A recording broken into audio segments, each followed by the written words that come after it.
Hello, everybody, and welcome to TOHF, the world's first podcast in video games. Today, we are in the backrooms. Wow, the backwooms. I can't do it. How are you doing today? I love when people do that voice. If you do it for the whole podcast, I'll give you $1,000. Austin, I'm very happy today because I've learned just now that the video game actors strike has ended. And this means my anime girls in Genshin Impact have their English voices back. Because I've been playing the game in Japanese so that I could hear their voices, because now I'm doing some kind of I'm turning Swedish. I can't do this for very long. I thought this was a baby voice, but then it kind of sounded like a excuse me, like gamer voice. No, that was my intent. My intention was actually, like sort of one of those people from the internet. Yes. Okay. My intention was like, how are you doing, pwincess? Like that. Okay, gotcha. Yeah. Milady. You were trying to, I was going to say flirt with me, but that was not the right, like you were trying to do an impression of me flirting with people 10 years ago, roughly. Yeah, but I can't keep up a voice very long. And if you'll notice, listening back to that, I was really kind of pausing before every word because I was trying to calculate exactly how to say it. Yes.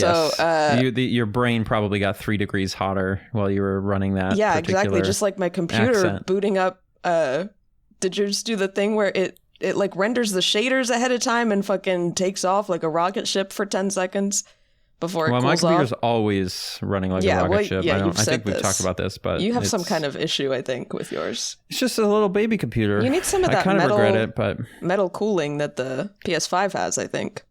I'm trying to find a way that I can just mount it outside my window and then just run the HDMI cable in, so then I don't have like to an air conditioner hanging out your window. Yeah, like an air conditioner, exactly. You get all that nice outside dirt in it.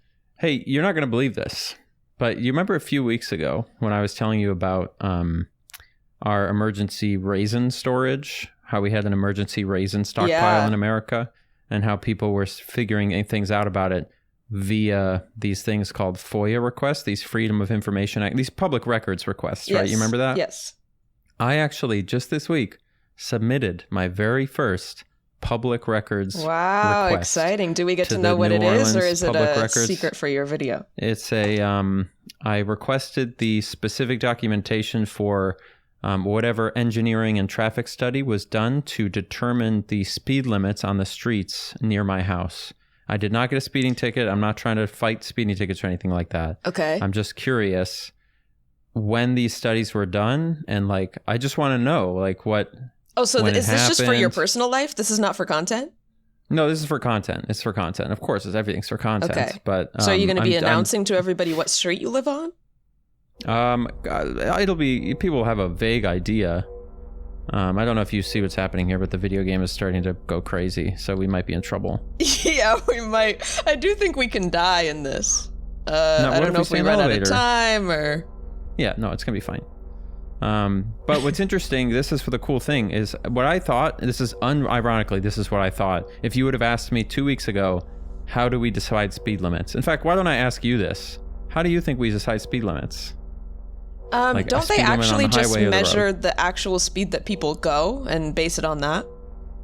They do. So they basically measure a bunch of people over many days, and then they take the speed that the 85th percentile drives at. So 85% of drivers drive below this speed, and whatever speed that is, they are legally required, or at least for a long time in many states, that's the speed you have to set it at, which means if drivers started to drive faster, in theory, they'd have to make the speed limit go up. So if you coordinated, isn't that what they do with the they have those little cameras on yellow tripods that they put out there? Is that what they're the people measuring? Who think that they're getting speeding tickets and being tracked by the government, it's actually just a bunch of engineers doing a study about the traffic. Right.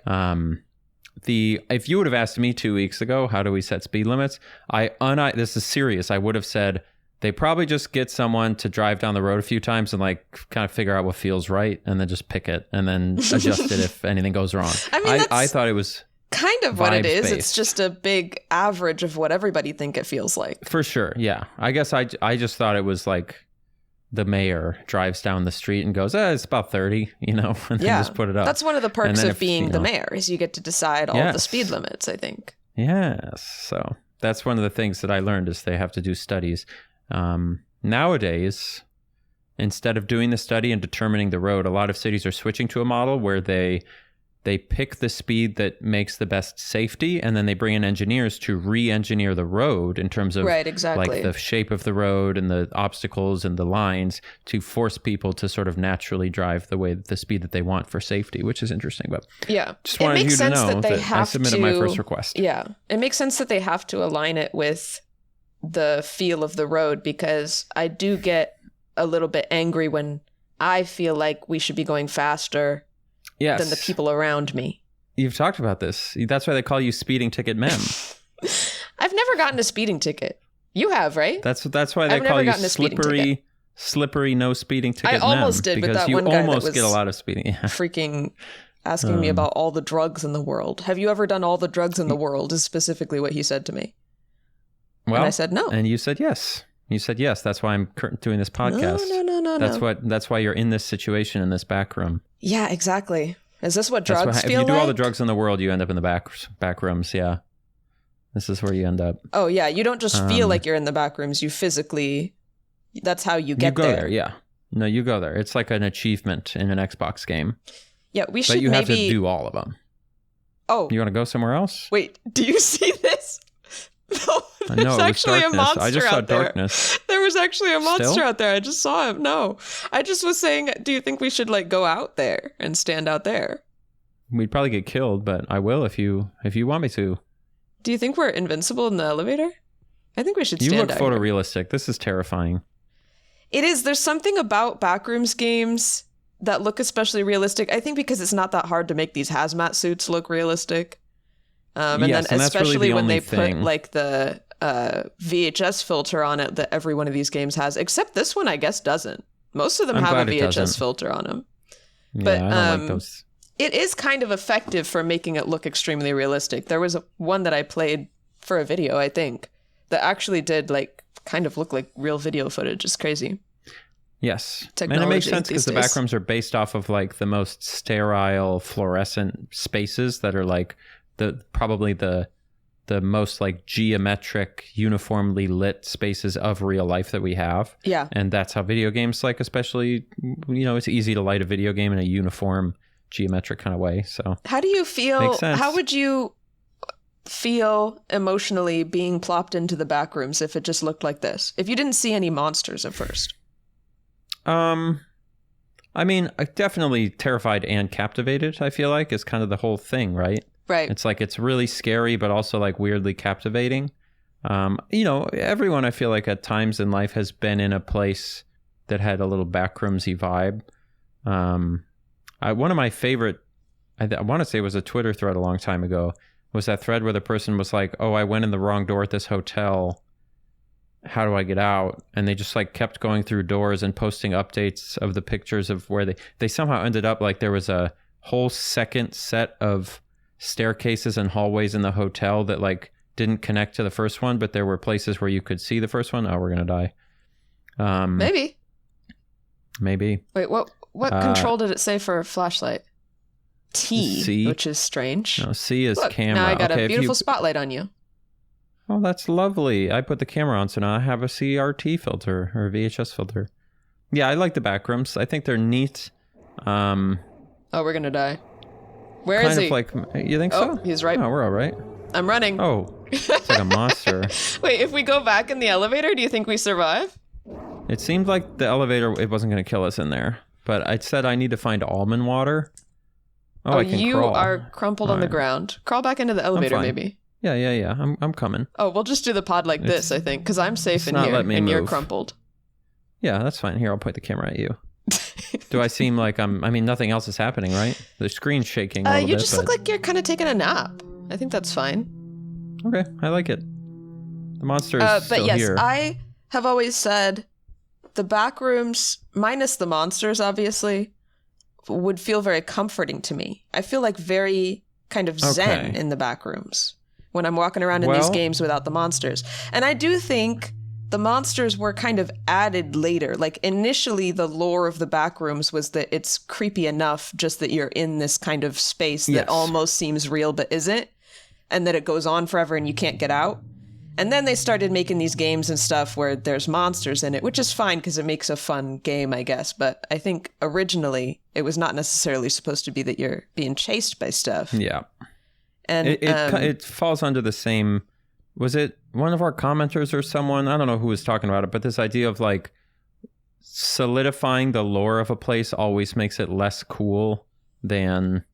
Yeah, like, you want to leave some mystery. It's like the Yoda... It's Yoda with a lightsaber swirling around thing. Like, it's cooler when you just don't know what Yoda's capable of. Or like the Count Dooku shooting lightning out of his hand thing. And like, it turns out that, my screen went blue. I have a blue screen of, So yeah, we might just have to stay in the elevator for most of this. What percentage of our audience do you think listens to this via like podcast apps versus actually through the YouTube app? They do, we don't push the podcast piece. Like, do you have data on that? Are you able to see that? I have data, but as you know, I don't like to look at the numbers that much. True, I think forgot. Somebody commented that they listen on Apple Podcasts, and I think Spotify does the thing where I log into it and it is immediately trying to show me the numbers against my will. And I think there's like a few hundred people that listen to it on there, like 200 or 300. So like not... But it's majority many, YouTube, I would assume. I would assume majority YouTube, yeah. Okay, that makes sense. I don't remember what I was talking about. Just that I love the back rooms and I want to live there. And I want to take a nap there. Because you know what it reminds me of is like going to your parents' work after school and just hanging out. Like sitting around in an office building. Yeah. Like I want to find a corner to take a nap in. Yeah. I don't totally agree. I definitely think it's more unnerving, I think, than you do.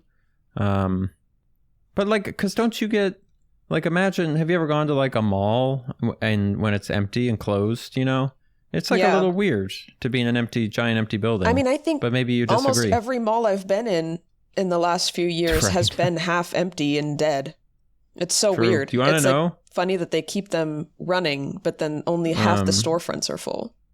The Mall of America apparently is having a great time right now. They are making bank. Well, we stopped there on our cross-country road trip last year, and it was full of people. Yeah, like I don't know why it is that they have like a strong performance compared to most malls. I mean, there is a freaking theme park in it. There's a theme park in it. There's Crayola Experience. There's a movie theater. It's a great place.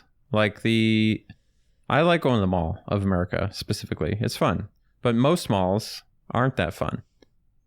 So yeah, I guess that just goes to show. Yeah, Mall of America's got a lot of things going for it. It's kind of known as a tourist attraction. There's a roller coaster in it. There's a lot of just really big name brand stores that have like fun activities associated with them. You know, you go to the Lego store, you can make your own custom Lego set, that kind of thing. You ever go to a mirror maze? They have a mirror maze in there. I've been in them before, always kind of covered in like snotty handprints from kids. They make you put these gloves on, I thought. That's what they did for me anyway at the Mall of America one. Oh, they should. So that you can't leave handprints. I guess I'm mainly thinking of like ones that you would find at a county fair. Sure, yeah. It's when the glass is clean or whatever. Is it glass? Are mirrors, is that glass? Are mirrors glass? Yes. No, are they? Because glass I thought you see through. Hold on. I'm looking this up. Honestly, is it like a layer of metal with glass over it? Okay, so yes, the reflective part is metal, like aluminum or something like that. Right, but there's always on the back of a glass sheet over it. But yes, there's glass involved, which doesn't surprise me. I just wasn't sure how it was the reflective part, but the reflective part's not glass. Okay, not totally crazy. But when the glass is clean, I ran headfirst into myself multiple times trying to go around corners. Like, it really is disorienting to try and get through those what mirror age mazes. Are we talking? It's 24, probably 25. It is. I was a full-grown adult. Yeah, I could see that. They're fun. It can be a little bit confusing. You know what I miss doing is those the fair funhouses with the big circle tube at the end. You know what I'm talking about? Like Grease. Oh, yeah. I've never done one myself. I always wanted to. Well, I can't do stuff like that anymore because it's weird now that I'm a grown-up trying to do that. No, it definitely isn't. How old was John Travolta when they made Grease? He's an adult. He was up in there. He was jiggling and dancing. Yeah, he was for sure. Shaking those hips. He was wearing adult pants, I would say. Adult diapers, probably, at that age. Jesus. Yeah. I don't know. He was like probably 25, actually. But, yeah, I want to do one of those. What's that type of art called? That like weird spray paint type of art that you see at like graffiti? Laser tag places, and it's kind of graffiti, but not. What's the type of art at the like county airbrush fair? stuff? Yeah, it's like airbrush. You're just talking about what they decorate art. Like the funhouse with? Yeah, but it's a specific type of thing on these funhouse. I'm glad we do a lot of Googling on this podcast. Because, listen, we're just we're exploring together. I do have some really exciting life updates, though. That's good. All right, let's skip to that. I can't figure this out. Number one. Life updates. I got my YouTube plaque. And it already showed up? Yeah, and I unboxed it on my stream, and I'm looking at it right now. And they were on top of that shit. Let me tell you, it's not really as heavy as I thought it would be. No, it's mostly made out of cardboard. It's a little bit plastic feeling. How many YouTube channels, like, because I'm sure the more... There's like thousands. I looked this up. Yeah. With 100K. Okay, so it's like, at some point they were like, this is costing us a lot of money. Yes. For a lot of channels that are like, not doing that. Especially because you can order more, which I think I said before, but like, I can just order more whenever.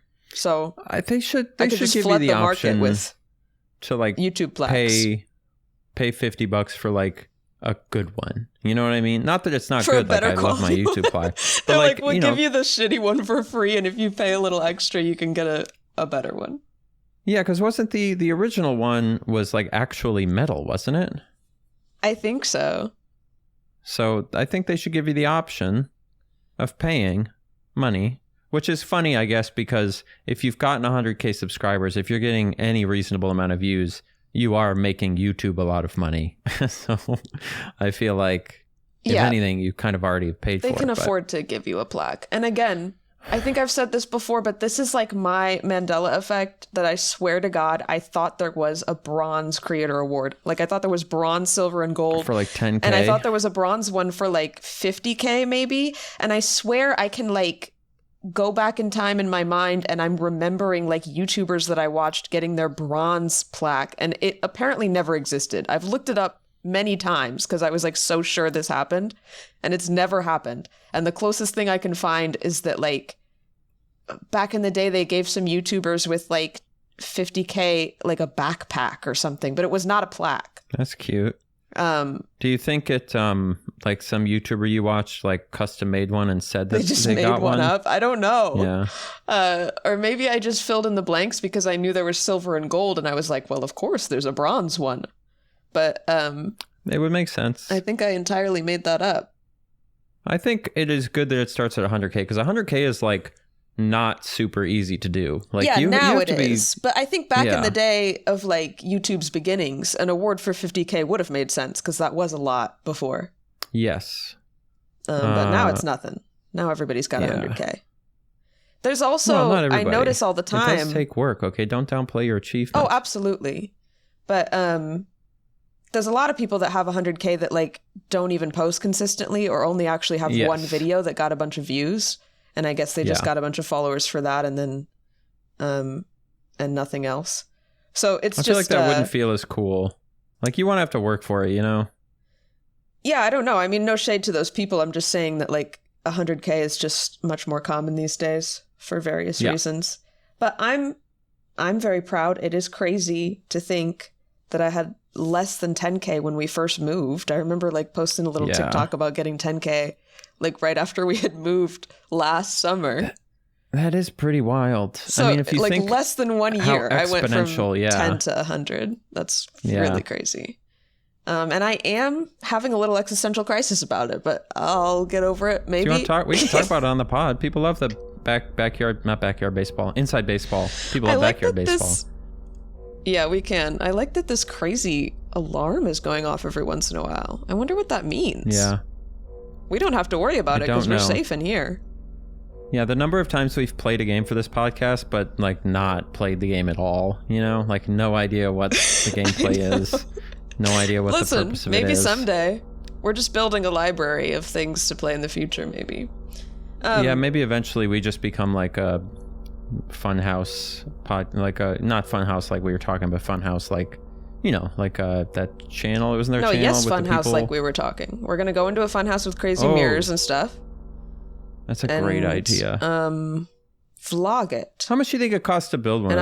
And I'm gonna spin you around in that tube until you puke. I don't puke. Me neither, actually. When was the last time you puked? Okay, to be clear, I like a year and a half ago I got violently ill and puked like 50 times in one night. So aside from that though. But before that, what was the time before that? I would have been a kid. Yes. Like it just doesn't really happen. I have not puked since 8th grade. Yeah, and I remember that sounds about right. The last time I puked was in 8th grade, and I had eaten a burrito for lunch from this burrito place that I still do go to this day. Because I don't even know if I can blame the burrito. I don't know what happened. All I did was like, I got home and I puked at like 5 p.m. or something, and then I felt better, and that was it. So I don't know if it was food poisoning, because I've heard that food poisoning doesn't actually kick in until like a whole day later. So I don't know if it could have been food poisoning from that same day. But yeah, it would have been from something else probably. Maybe not though. Whatever it was. Has anyone ever died? It did not turn me off of those burritos. Has anybody died from puking? I mean, you can die from it feels like it's killing you every time you're doing it. Like it feels like I should be worried. I definitely have a little bit of emetophobia. Is that what it's called? Like emetophobia? Emetophobia, I think, is fear of puking. Like E-M-E-T. Gotcha. I think something like that. Yeah, fear of vomiting. Okay, yeah. I mean, it's really uncomfortable. It's probably the most uncomfortable, safe thing you can do. I mean, ostensibly, again, I don't know, maybe somebody has died. Yeah. Well, I was just going to say, you can die from like getting viruses that make you very sick and then like extremely dehydrated. No, but I'm talking about just like puking so hard that your heart explodes, because that's what it feels like is going to happen when you're puking. Yeah, I don't know about that. Okay. It is a really bizarre, and like if anybody in the audience has emetophobia, maybe I'll add a timestamp when we stop talking about puking. But it is like a bizarre thing that your body does.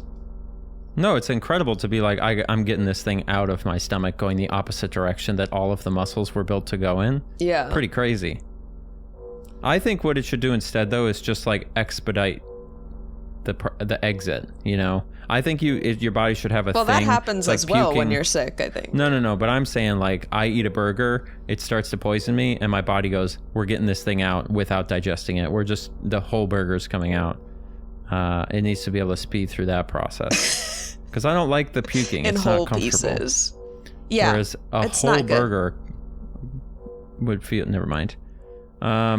Yeah, but I like that you also went like many years without puking, because I have not puked since I was in 8th grade. And I think it's kind of heightening my fear of it, because now I've gone so long without doing it. I'm like, I barely even remember what that feels like. I don't want it to happen. It ain't fun, but I did just look it up, and at least according to the Google AI summary, nobody has died from puking directly. You can die from like dehydration from puking. Yeah, that's what I'm saying. Nobody has ever puked so hard that they exploded or died or anything like that. So it's safe. It's a safe activity to partake in. It just really feels like, because I think that we don't have to keep talking about this. Like you said, people might not want to be hearing about this particular topic. What were we talking about before? You're going to spin me around. Oh, yeah. How much do you think it costs to build a fun house? You're really stuck on fun houses today. Maybe, I don't know. Are you looking it up? Maybe like $100,000. Because it's just a bunch of wood, right? It is. It's like a bunch of wood and... wobbly floors and it like spooky folds lighting. up, right? Doesn't that stuff like fold up to put it on a truck? I guess. Jesus Christ, crazy. $500,000? No shot. Jesus. It probably depends on how many like spinning tunnels you have and like how much mechanical stuff. Exactly. All right. Sorry, well, did that just crush some dreams of yours? Just a couple of video ideas aren't going to happen anymore. So why are you having an existential crisis about your YouTube channel? Just because you're like, how am I going to top this? I'm not entirely sure. I don't think I feel pressure about my content because I'm going to make what I want to make regardless. I think it's the thousands of people forming opinions about me based on limited information and occasionally telling me about it. Yeah, but none of those people are real. I know you know that, but it's important to remember these people they're not real people. I don't know. And they're not actually, what it is they're not real opinions of you. It's an opinion of like an idea that they have, not an opinion of you, right? It's based on very little is what I'm saying. But it's just a weird position to be in because, of course, the answer that everybody says is just don't read comments as much, which I've tried to cut back on anyway. But then I don't want to feel like totally disconnected from everybody or like I'm untouchable and I don't want to talk to the people. So it is super. Yeah, the balance is tricky. And I don't know what it is because when I was a smaller channel, I handled it really well and I actually like was not fazed by certain comments and I just have been more recently. I'm not sure what's going on. I'm regressing a little bit. But I think maybe it's just the magnitude of the number and that naturally increases the number of comments and the number of different opinions and it's just weird. And I also know it's like who even cares like about me talking about it because everybody says the same exact thing. But it is just the kind of weird thing where you don't know what it feels like until you know what it feels like. And then you want to talk about it because it's crazy. It's like such a bizarre, like specific experience. And then every person that gets big on the internet says the same things. But it's because it's like really strange. It is an interesting, like it's fun to know. Well, it depends on who you are. I think it's fun to know that there's a bunch of people who think not a bunch, well, actually probably a bunch at this point, who think a bunch of bad things about me that are just not based on reality. Like who just think or that are based on reality. I think it's funny that there's a lot of people out there who like just think I'm really annoying or that my videos suck or that I should shut up or that, like that's I find that an amusing experience. But what I always tell people is, you either should read all the comments or none of the comments, but regardless, you shouldn't take any of them seriously. And the trick that we probably have talked about this before, but I think the trick is learning how to not take the positive ones seriously or the negative ones, because people try to draw that line where they are emotionally invested in the positive ones, but not in the negative ones. And you can't do that. It's you either are or you aren't for all of them. And so I always encourage people like, don't take any of them seriously, positive or negative. Don't feel better if you get positive or worse if you get negative. Read them as information or for entertainment or for, I guess information is the way to put it. But I personally think it's really important not to take any of it seriously, positive or negative. You don't want to be at the whim of that kind of the weather, so to speak. For sure. And like I said, I think I used to be better at doing that, and I'm not sure what's going on right now. But do you want to put some people on blast? No, not really. Okay. I do think there's a phenomenon where obviously people feel much more comfortable kind of being aggressive on the internet than they would in real life. And then if you just act normal like you would in real life, a lot of times they'll take it back or like start acting more normal in response. All the time, dude. Yeah. So I try to remind myself of that too, because now I'm at a point where I can't like respond and try to understand and have a conversation with every single person, obviously. So I have to just kind of assume that maybe they are more reasonable than they seem in real life because people don't act like this in real life. I think it's a great thing to keep in mind is like, if you talk to them, like these people are probably normal people who who are just acting like lunatics because it's the internet, which probably helps you take it less seriously, but it's definitely pretty strange. Yeah. Just a weird experience, but I think I'll figure it out eventually. It's just strange. I don't know how those people, you know how there's like bullying what do they call it? Snark communities and stuff on Reddit. Yeah. Oh my gosh. Who just like all they do is bully. It's really people. Crazy. I cannot. I don't know if I could even handle that. Oh my God. If one was like made about you. Yeah. I would jump off a cliff. Because at some point it'll inevitably happen unless you're like really diligent about. Because it's so, oh my gosh. I don't even want to think about the moment if that ever happened. It'd be crazy. I would not be able to handle that. Because it's the kind of thing where like, it's like no matter how hard you try, you're gonna look at it at least once, right? Like you can't not look at it. Yes. And it would have to get to you to like see so many people all hyping each other up over being like mean to you. It's crazy. Nauseating. Because I've got stuck reading some of those before about other people. Yeah.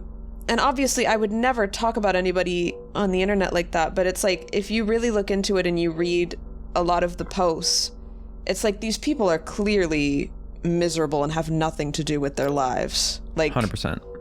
I mean, they're obsessed to such an unhealthy level.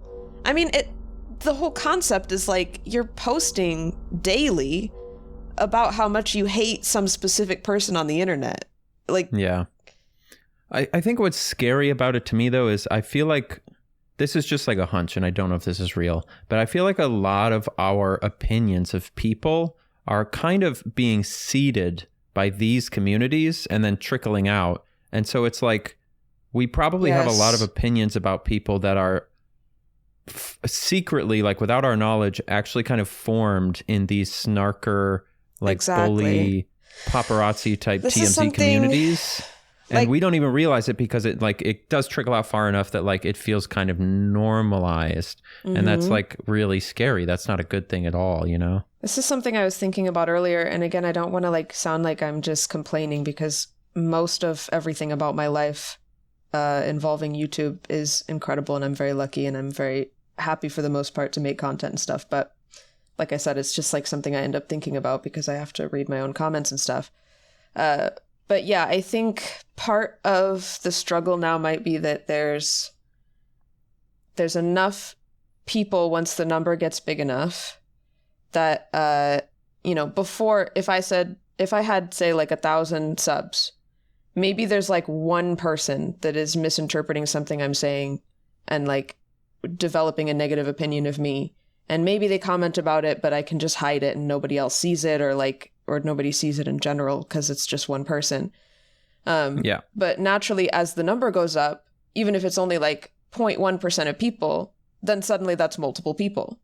Yes. And they can kind of talk to each other about it. And this hasn't even happened with me. Let me be clear. I don't think I have a bullying community. It's a real thing. But I'm just saying, as a phenomenon, when people can then band together over like, they probably heard like one thing you said and took it out of context and decided to hate you for it. And then they're banding together and they're like bolstering each other.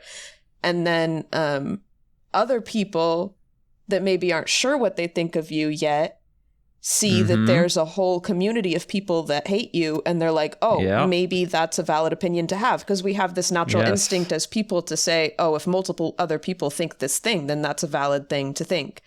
So then there's just more possibility of it actually snowballing into like... Well, and then they have a conversation with someone in real life who goes, have you heard of this YouTuber? And they go, oh yeah, I heard that they were kind of bad. Yeah. But they don't even know where that opinion came from. Because by that point they forgot exactly where they read it. And they go, oh yeah, I'm not sure. I just heard that they did something bad that, they whatever. And then like suddenly it just kind of permeates in a way that you don't even expect. And stuff really interesting. Blows up to a crazy proportion where if you really like some of the stuff that people try to cancel people for.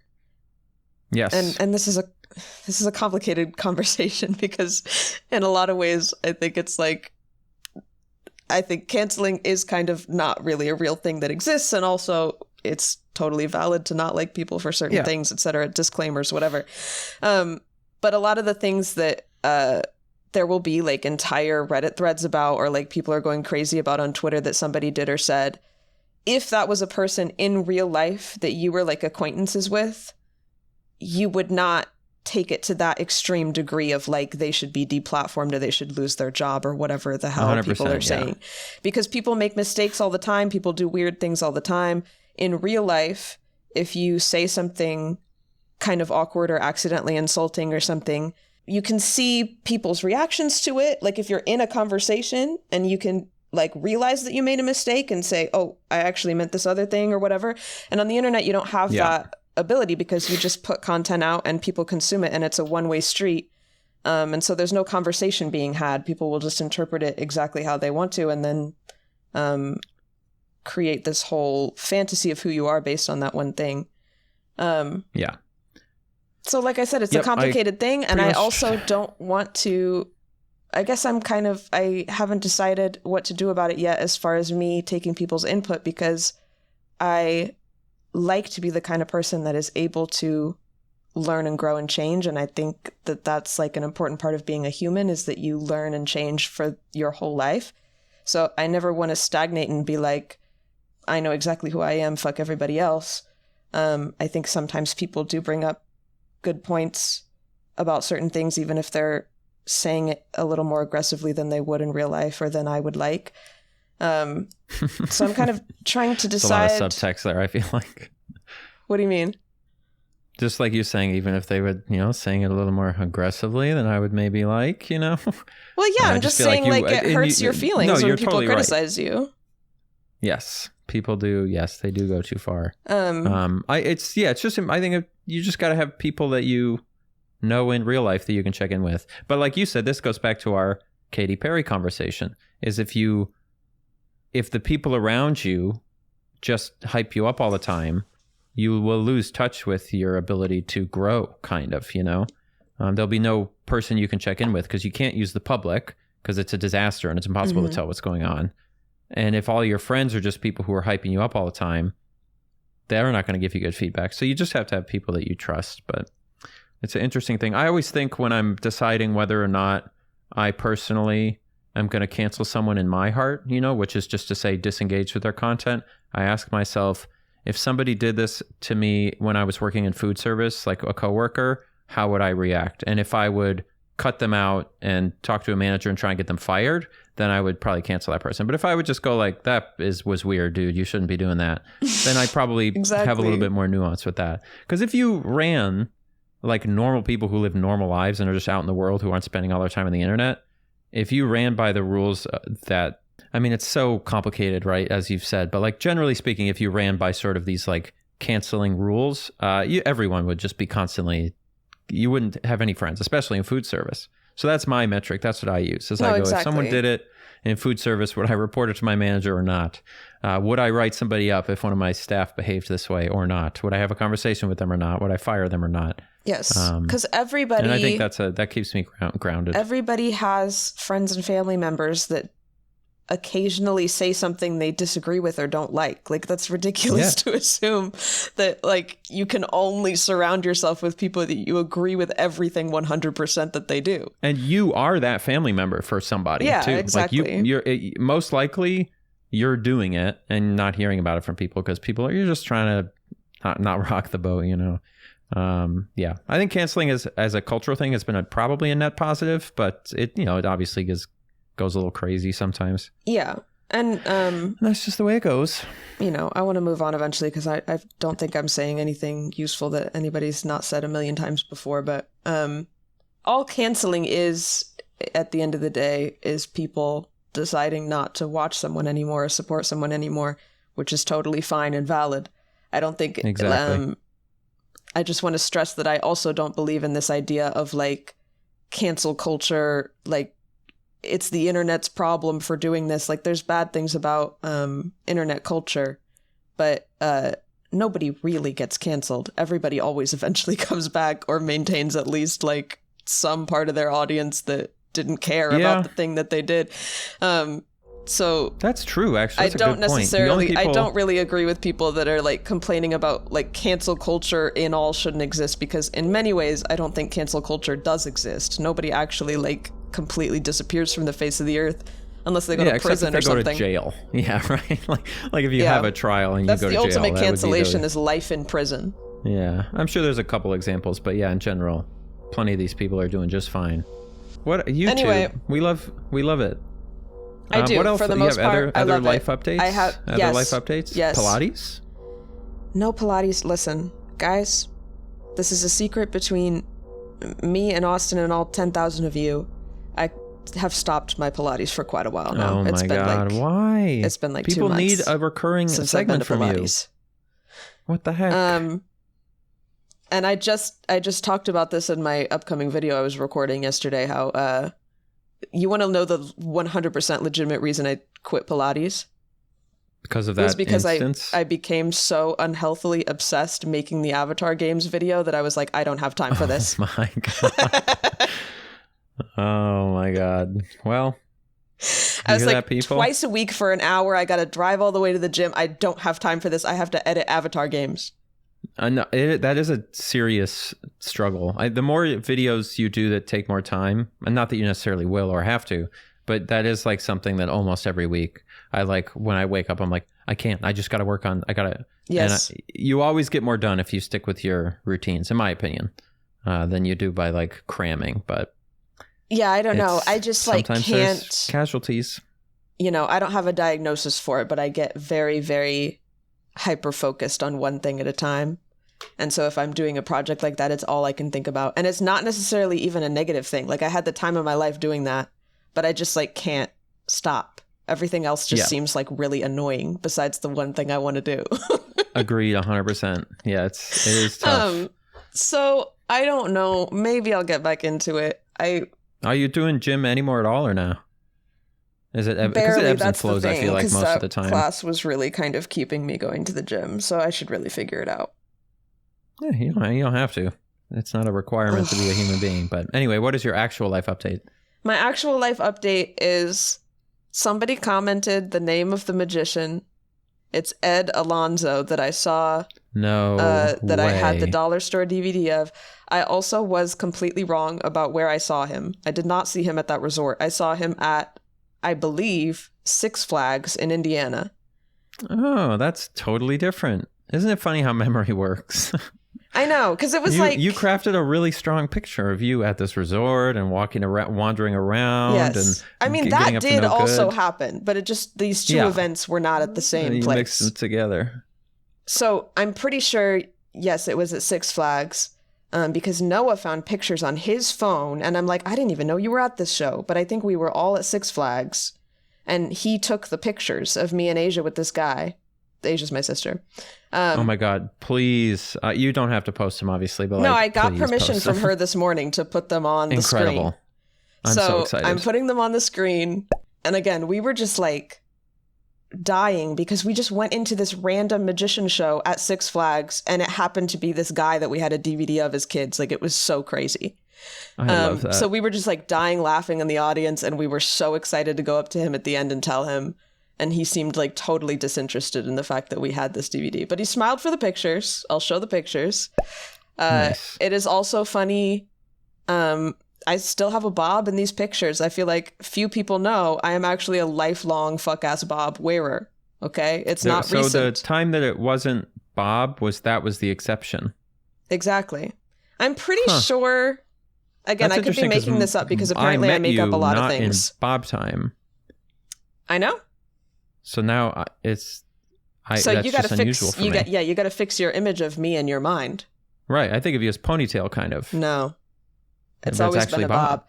The only reason, honestly, that I ever don't have a bob is just out of laziness. Because I'm pretty sure, again, I could be making this up. I'm sure my mom will correct me. Sometimes my mom texts me after the podcast and is correcting me on my memories that I'm misremembering. But I think I had a bob at some point in elementary school because I think that was the era that I had my my first day of 5th grade outfit, which I've talked about on my stream, where I'm pretty sure I had a little bob and I put a red streak in it with this like wax hair dye toy that existed. Fun. It like coated your hair in wax. So I put like red streaks in my hair and I had an all denim outfit for my first day of 5th grade.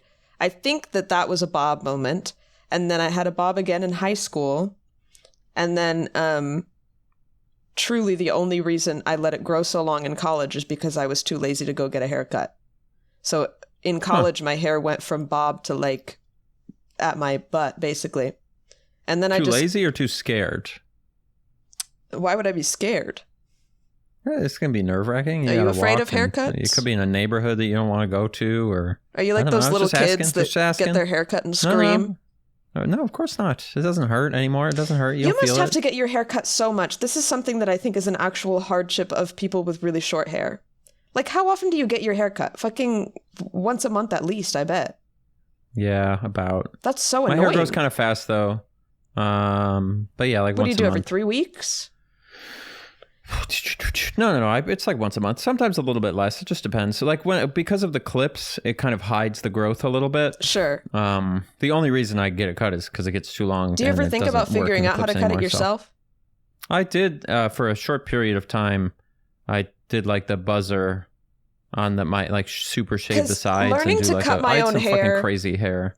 Learning to cut my own hair has been life-changing. I think personally, if you want to have short hair that is in like a very specific style, it's so worth it to learn to cut it yourself. It is like really annoying and frustrating for a long time. Like I've cut my own hair probably, gosh, I don't know, probably 10 times at this point. And the first 9 times were extremely, extremely annoying. I get so frustrated having to hold my arms up for that long. It's exhausting. I'm like annoyed that I can't quite do it right because I can't see the back. But the more I do it, the more it's like, it's so convenient and it saves me so much money because I hate having to pay for a freaking haircut every few weeks for having short hair. Yeah, I don't know. I like my barber well enough. He told me. Well, also men's haircuts are so much cheaper.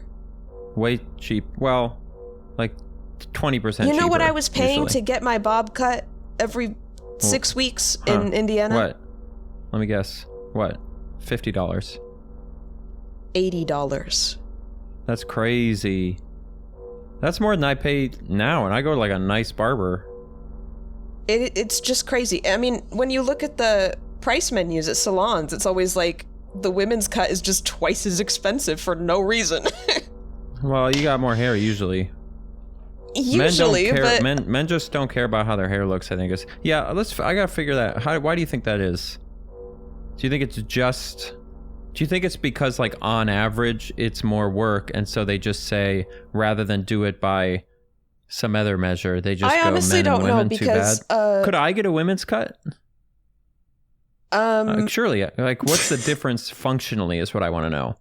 Like, if you went in and said, I want to get a men's cut, it's a bob. Like, what would they do? I genuinely think a lot of it is just, like, cultural reasons. Like, men aren't willing to pay that much for their appearance. I could see that, yeah. Like, if you raise the price for men's haircut, men would just stop getting cuts.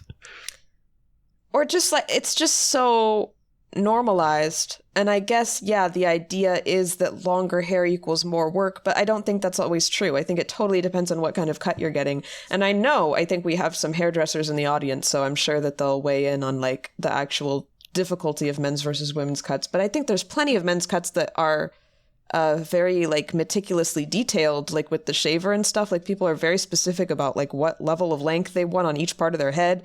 And I'm sure that takes time and effort and attention to detail. Yeah. And a lot of women's cuts men have started to are just like trimmed to do a lot. So it's like really not a big deal. Yeah. I think a lot of it is cultural. And I have seen a couple salons before where you go in and instead of saying men's versus women's, they'll say like long haircut or short haircut, which that should be the way it's going to be, if anything. Because there's no reason that a woman getting a pixie cut should be more expensive than a regular men's haircut, because that's all that is. Yeah, maybe they should all be the same price. Maybe. Like an airplane seat. Like I said, weigh in, guys. I genuinely don't know if it's considered more effort to cut long hair. I think it totally depends on the haircut, probably. Because the couple times that I got my long hair trimmed, it took like no time at all, because I would just have the ends trimmed. I didn't get any layers or anything. Yeah. This alarm going off every once in a while is crazy. I wonder if that means the monster's loose.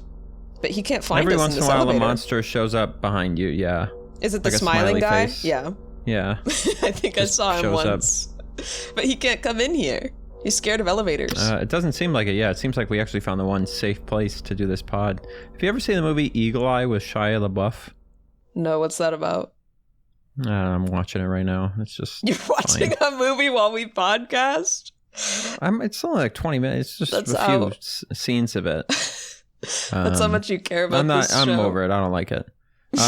Your Ed Alonzo doesn't do shows anymore, sadly, but you can buy a tiny Rubik's Cube that he solves with his mouth. Whoa. I know. Pretty incredible. He calls it an oral fixational. Okay, what is an oral fixation? So People are Ed's always doing saying crazy stuff with his mouth. An oral fixation refers to a persistent focus on oral activities and stimulation. That's like people that are obsessed with chewing on toothpicks all the time, right? Yeah, or like biting their nails, chewing gum. Okay. Sucking a pacifier. Putting on a diaper, like sleeping in a crib, stuff like that. Did you have any topics of your own, or? Oh, what I wanted to know was, the audio from last week's pod was like an hour and 20 minutes, but the pod was 53 minutes. Oop. What are you cutting out? You calling me out? I just want to know. You know what I really need to call you out for, actually? I watched that vlog you did, and you took footage of me playing the air traffic control in the car. You snuck it in there. Oh, did you tell me not to do that? No, I didn't tell you not to. I just was like, can't believe you did. I can't believe you put me on blast like that. I got scared thinking you told me not to do it, and I forgot. No. If it was actually something I was upset about, I would not bring it up on the pod. That'd be super extremely mean. Well, I asked you before the trip if you were okay with being in my vlog, and you consented. So that means everything you did was fair game. Apparently, I didn't expect. That's the one thing I thought was just an intimate moment between me, myself, and I. But I don't think that revealed anything about you that people wouldn't already assume or know. Well, but I think people think that I'm like that seems pretty on brand. Yeah, but the problem is my brand is they think I'm a weirdo, and I feel like I don't feel like I am a weirdo. So then when I do things that I actually do, that then people see that I'm actually doing them, that reinforce my brand. Then I'm like, wait, don't look at that because that makes it seem like I'm a weirdo, But I'm not. Why don't you want to be a weirdo? It's not that I don't want to be a weirdo. It's just I don't think I am. I think I'm a normal guy. Don't we all? I do. I feel, yeah, exactly. So then that's all I'm saying. I gave up on that a long time ago. I don't think I'm a normal guy. So. That's okay. It was a nice vlog, though. I thought you did a great job, just so you know. I thought it was super cute, and I liked it because it helped me reminisce, and I liked getting to see some of the stuff you told us about doing in bits and pieces. Yeah, I mean, I'm sorry to talk about it on the podcast because you do have to pay to see it because it's for my members, but you can support the channel, give me $5, see the vlog. It's really $5. It's not that exciting, I don't want to be like paywalling like my regular content. It's basically like I assume that the people that are willing to support me are a little more interested in like mundane content like that, so that's why I post it there because it wouldn't make sense on my main channel. But don't worry that you're like missing out on a bunch of stuff. Sometimes people get mad when you post anything behind a paywall, and I'm like, I just want to reward people that are supporting me with something.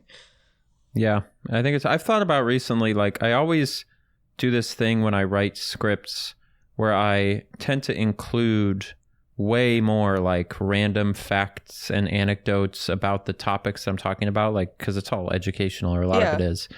And then I typically end up cutting all of that out in the edit, usually like 5 minutes worth of just like, oh, by the way, the stop sign was invented in this year by this guy because this happened.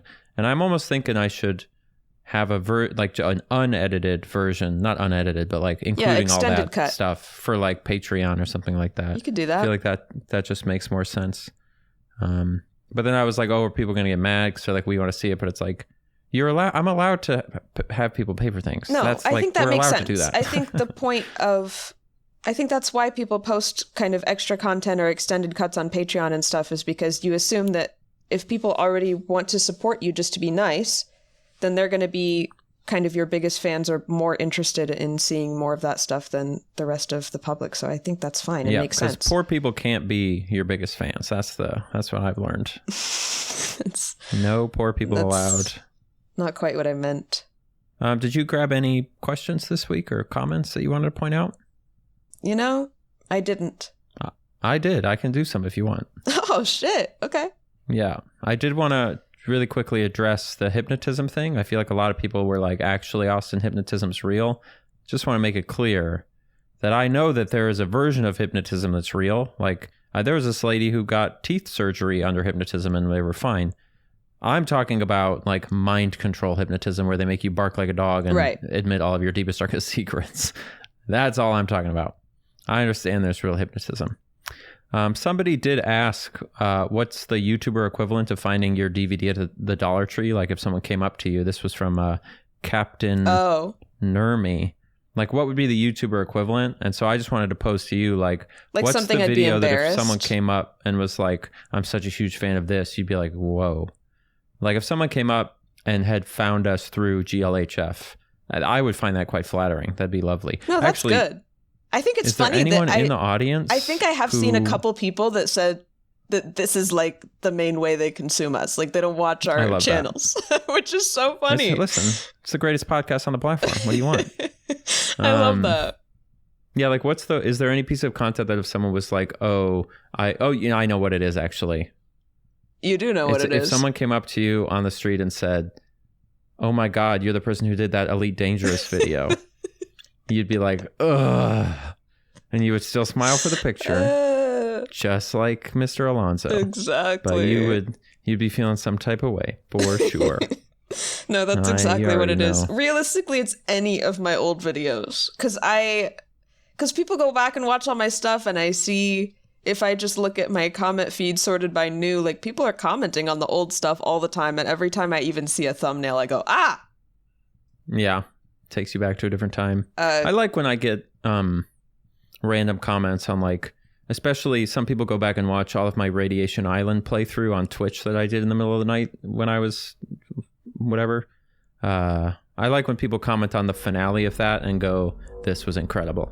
Because then I know that they're like, these people are they went back and watched the whole thing. Did you like post the VODs or something? How are they watching that? Yeah, the VODs are up on the channel. Okay. Like the finale has like maybe 1,200 views at this point. But every once in a while, once every couple of months, somebody goes, I watched this and I adored it. I loved it. Or when I did 100 Deaths or Less through The Last of Us Part 2. Yeah. Sometimes people comment on the finale of that and they go, this was so much fun, such a journey. And I'm like, oh, hell yeah. Well, people love a full playthrough of a game. Yes. Which I do too. It's not as wide-reaching, but that's why I really try to do that with my streams, even though just because I'm always working on a bunch of things at once, it takes me like 6 months to finish a game. But I like when I actually finish a game and then there's like a VOD that's 20 hours long that somebody can go back and watch, because I know that's like such a nice thing to have as a viewer. Yes. Especially I just thought of something else. What was I just going to say? Because I was talking about my old videos. I think another layer of my existential crisis is and again, like every time I'm talking about negative comments, I'm talking about like 3 people or something. It's just, it sticks in your brain. But I think we should do that segment on this show that they did in Succession where you read, it's 2 good tweets, 1 bad tweet. So we go through our comments and you read 2 good comments and 1 bad comment. And then when the bad comment comes, you go, boo, and just shut them down. That's how I think we should process this. I've got at least 2, maybe 3 people. These ones like really hit me hard for some reason. It's people that have been watching me a long time. And then they say that they don't like me anymore because I've changed. Which I think is extra weird for me in this moment of my life, because current me is like the happiest I've ever been and the most myself I've ever been. And I'm like so much more comfortable in front of the camera, and I'm so like proud of what I'm making. And so to get those kind of comments saying they liked me better before, and then I go look at my old videos and I'm much more like mousy and quiet. And I also, I don't know if I've said this before, but I recorded a lot of those older videos like kind of almost on the verge of a panic attack. Like that was the level of anxiety that I was feeling every day, all day. Like I've said before, I would like wake up panicking. Like if I could sleep, I would like wake up already in a panic. That's incredible that you aren't that anymore, I assume. I assume you wouldn't be saying and I'm that very if you grateful, were in the same and vein. that's why I'm incredible. I'm a little bit scared of the crisis I'm having now because I don't want to slip back into that because that was really horrible. But yes, I still loved making videos. I loved like editing and posting them, especially because that's where I felt like the creativity really came in. And so I still wanted to record, but like a lot of those older videos, I'm literally like, if you like hooked up a heart monitor to me, I'm like cortisol is going through me and I'm like beep, beep, beep, beep, beep, beep. I'm in such a state of anxiety even recording those videos, even though I would still say it was fun. Like that was kind of my light in the darkness, was making content because the rest of my life was so stressful. So it's weird to get those comments where you're saying you liked my old videos where I was like having the worst anxiety of my life. And if anything, my personality was like very suppressed by the amount of anxiety I was having. So now when you say you don't like me anymore, or like I'm more annoying now, like that's just saying you don't like my more genuine personality, which just is like so ouch. That can be the scary thing about making any kind of art, right? It's like if you're doing it authentically, it is a piece of you. And so if people go, I don't like this, and you were being earnest and authentic, exactly, then they don't like you. But also, there's 100,000 of those fuckers, okay? A couple of them aren't going to like you. Well, what are you going to do? I know. And that's why I need to shut myself the fuck up, because I'm actually talking about like a few people out of many other people that are awesome. But it's just like the doom of the pattern recognition capabilities of the human brain. You see a lot of positive comments and you start just kind of glazing over them and your eyes go straight to the bad ones. Mm-hmm. That's why, but you just got to ban those people and just get on with it. Yeah, I don't know. Get them it's out of crazy. Here. I know it doesn't matter what I say because people are going to say what they want anyway, but you don't have to tell people when you don't like them. You just don't have to do that. You can just not say there's it. this old saying, if you don't have anything nice to say, shut your damn mouth, okay? Keep it shut. All right? If you don't have anything nice to say, don't say anything at all. That's what my old dishwasher used to say. Right. Which is why I'm not going to say anything about the shape of your body in this game. Jesus Christ. Next comment. I've just been looking at it, and it's something about... Okay, you look the same as me. So everything you say is I'm rubber and you're glue. Everything you say bounces off me and sticks to you. All right? I know. But just, I can't tell if it's just the shape of the outfit or if we actually tried to draw what our bodies look like inside of this. If it would look normal your arms or are not. Coming out of the wrong hole. Because the arms are a little bit too forward, like your shoulders are hunched forward. And then it makes it look like your torso is really long and your legs are really short. And also your legs are really like skinny. Yeah. We're just we got a hunchback and... But it is funny to me that we skipped leg day. There's so many different backrooms games and you look like this in all of them. Like it's the same style of hazmat suit with the same weird shape in all of them. Yeah. Also, you've got 2 extra holes on your left. Like 2 of your holes have tubes coming out of them. I don't know what that's for. Maybe pee and poo. Yeah. But then you have 2 more. We could follow. All right. Turn around. I'm going to follow the tubes. Yeah. We're going to figure it out. Yeah. Where do the tubes go? See what kind of tube is it? They go into your back. So your back, it's probably some kind of like, I guess because we're in a hazmat suit, we assume oxygen, right? Yeah, because like you're closed off, which means whatever they don't want. We don't want to be breathing. So it's probably like oxygen or nitrogen. It's got to be oxygen, but then it's going into your kidneys. It's just filling up the suit. Yeah. So we just have oxygen in the suit or whatever. Somebody did ask, do you have any thoughts on timeshares? This is you specifically. Because like you keep going to resorts and stuff, you know. Should I address the me being rich allegations? You should just say I'm rich. Fuck you. There's no shame in it. You know what I bought this week? A Roomba. That's how rich I am now. Anyway, I've mentioned a couple times, like, growing up that I've been to resorts. It's always been, like, gifts. Like, I don't have that kind of money, and that was not my experience. And to be honest, I feel a little bit weird in those situations when I'm invited on those things. But I've been invited to, like, 2 resorts. So I guess that's my confession. We're gonna start going. I'm gonna invite you to resorts just so we can keep making sure that there's a regular stream of photos of you at resorts that percolate. It's very nice, internet. And I'm very grateful to have participated. It's not exactly the kind of vacation that I would probably choose to go on, just because I like to experience more of the country. And I know, like, when I went to that one in Mexico, I was like, I could have been in Florida. I could have been anywhere, because you just stay on the resort the whole time. That's the trick with resorts, right? It's like, it's not, why are you going to another country, right? Yeah.